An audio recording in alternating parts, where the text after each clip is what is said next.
सनातन के खिलाफ लगातार जहर उगलने वालों, तुम्हारा स्वागत है। क्योंकि तुम ही सनातनियों को जगाए रख सकते हो। तुम्हें जवाब देने के लिए ही जो ये हिंदू सनातनी हैं, कम से कम खुद के बारे में जानने समझने की कोशिश करेंगे और अपने धर्म ग्रंथों शास्त्रों का कुछ तो अध्ययन करेंगे। इसलिए तुम लगातार इस तरह के अनर्गल प्रलाप करते रहा करो। वैसे एक सोचने वाली बात है कि कुछ पीढ़ियों पहले, मतलब चंद जनरेशन पहले, महज दो चार पीढ़ियां ही तुम पलट कर देख लो तो तुम भी सनातनी ही रहे होगे और तुम्हारा खून निश्चित रूप से किसी सनातनी का ही है। और यह तलवार का डर और लालच क्या न कराए, तुम्हारी गलती भी नहीं है। सब में इतनी सामर्थ्य नहीं होती है कि वह अपने शत्रुओं के विरुद्ध खड़े रह सके और कितना भी अपमान हो उसे वह पीते रहें और अपने धर्म, सभ्यता और संस्कृति को मजबूती से पकड़े रहें। पर हम में से बहुतों ने ऐसा नहीं किया और आज वह कुछ और हो चुके हैं और जो होने का वह दावा करते हैं, जिस पर बात करते हैं, हकीकत में वह उनके कुछ कालखंड पहले पराजित होने और गुलाम होने का प्रतीक है। सोचो, जो तुम होने का दावा करते हो इस भारत भूमि में, वो लोग यहाँ कैसे हो सकते हैं? सोचिए, नॉर्थ ईस्ट के जो जंगल हैं या हमारे जो आदिम क्षेत्र हैं, वहाँ पर भी गैर सनातनी कैसे हो सकता है? तो कुछ तो उनके साथ हुआ होगा, डर का व्यापार हुआ होगा, तलवार से जोर आजमाइश हुई होगी। अच्छा, सारे लोग सनातन को तो नहीं छोड़े, फिर कुछ ही लोग क्यों छोड़े? क्या उन्होंने किसी धार्मिक खोज के लिए ऐसा किया या फिर ज्ञान विज्ञान को समझने के लिए किया था कि हमें ज़्यादा जागरूक और शिक्षित होना है?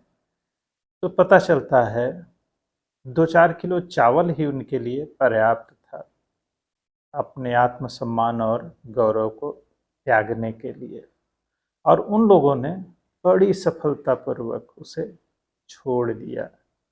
अपने आत्म गौरव को, अपने स्वाभिमान को और अपने सम्मान को, और वो कुछ और हो गए। खैर, कुछ और होने में भी कोई हर्ज नहीं है, मगर यह दिन रात सनातन जो सदा से है, कब से है यह किसी को पता ही नहीं। उसको भरा भला बुरा कहना, गाली गलौज देना, यह ठीक नहीं है भाई। तुम जो मानते हो मानो, जितना समझते हो समझो, ठीक है। अब हम नहीं बोलते तो इसका मतलब ये थोड़ी है कि कोई भी कुछ भी बोलता रहे। भाई, तुम ही कहते हो ना कि हम, जो हमारे देश मतलब भारत की आबादी है, उसका 80 से 85% है। तो 140 करोड़ की आबादी है इस देश की, उसके पार। तो सोचिए, इन सनातनियों की संख्या कितनी होगी। जैसे आप जो आलतू फालतू और कुछ भी बोलते रहते हैं, अगर उसको सनातनी थोड़ी गंभीरता से लेने लग जाए और वह आपकी हर बात पर ऐसे ही कोई प्रतिक्रिया करने लग जाए जैसा कि आप लोग करते हैं, तो सोचिए उसका क्या परिणाम हो गया। और प्रतिक्रिया देने करने के लिए किसी से परमिशन लेने की थोड़ी ज़रूरत होती है। पता नहीं कौन सा आदमी कहाँ सनक जाए, किसे कौन सी बात कितनी बुरी लग जाए और वह कौन सी हरकत करने लग जाए, यह तो कल्पना से परे ही है। पर ऐसा किसी सनातनी को नहीं करना है। जानते ही हैं कि हम वसुधैव कुटुंबकम में विश्वास रखते हैं। One earth, one family, one future, ये हमारे G20 का स्लोगन भी है और सनातन का मूल मंत्र है कि सारे पंथ मतलब अलग अलग रास्ते की तरह है जो एक ही जगह जाते हैं, यह हम मानते हैं। पर बाकी लोग इस बात को नहीं मानते हैं, तो ये हमारी कमजोरी नहीं है। लोगों को स्वीकार करने की क्षमता यह एक ताकतवर व्यक्ति ही कर सकता है। और फिर हमारी जो सभ्यता, संस्कृति, परंपरा है, अगर उसमें कुछ कमियां हैं भी तो हम उसे देख लेंगे, ठीक कर लेंगे। आप परेशान मत होइए। हाँ, एक सुझाव यह है कि अपना थोड़ा इतिहास, भूगोल और अपनी 2-4 पीढ़ी पहले आप कौन हैं, क्या हैं, यह जानने की कोशिश ज़रूर करिए कि भाई इस भूमि पर, इस जगह पर जिसे आप मान रहे हैं, जो होने का दावा कर रहे हैं, वहाँ आप क्यों और कैसे हो गए? तो उसके पीछे तो कोई कहानी होगी ना। आप अपनी मर्जी से और बड़ी आसानी से तो यहाँ हो नहीं गए होंगे। तो कुछ अपने बारे में जानने के लिए कुछ पढ़िए, ढूंढिए और थोड़ा सा डिस्कस करिए। और जो भी हैं आप ठीक हैं, कोई दिक्कत नहीं है। बस सनातनियों को ऐसे ही शांत रहने दीजिए, वही सबके लिए अच्छा है।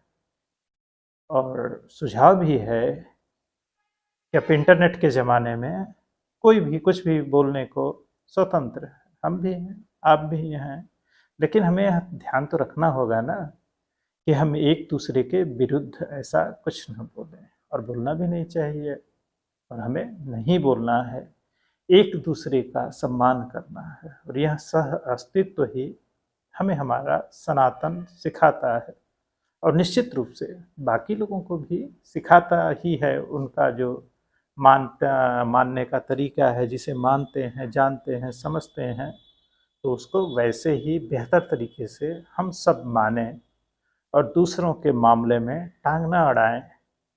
एक कहावत है ना कि मेरी स्वतंत्रता का अंत वहीं हो जाता है जहाँ से दूसरे की नाक शुरू होती है। तो हम लोग दूसरों के मामले में हस्तक्षेप न करें, यही हम सब के लिए बेहतर और अच्छा है। इसी नेक सलाह के लिए आप सबको मेरी तरफ से ढेर सारी शुभकामनाएं। और अगर आप कोई सुन रहे हैं तो इसके लिए बहुत बहुत धन्यवाद। जय सनातन, जय हिंदू धर्म, और फिर जय हिंद, जय भारत भी। वंदे मातरम।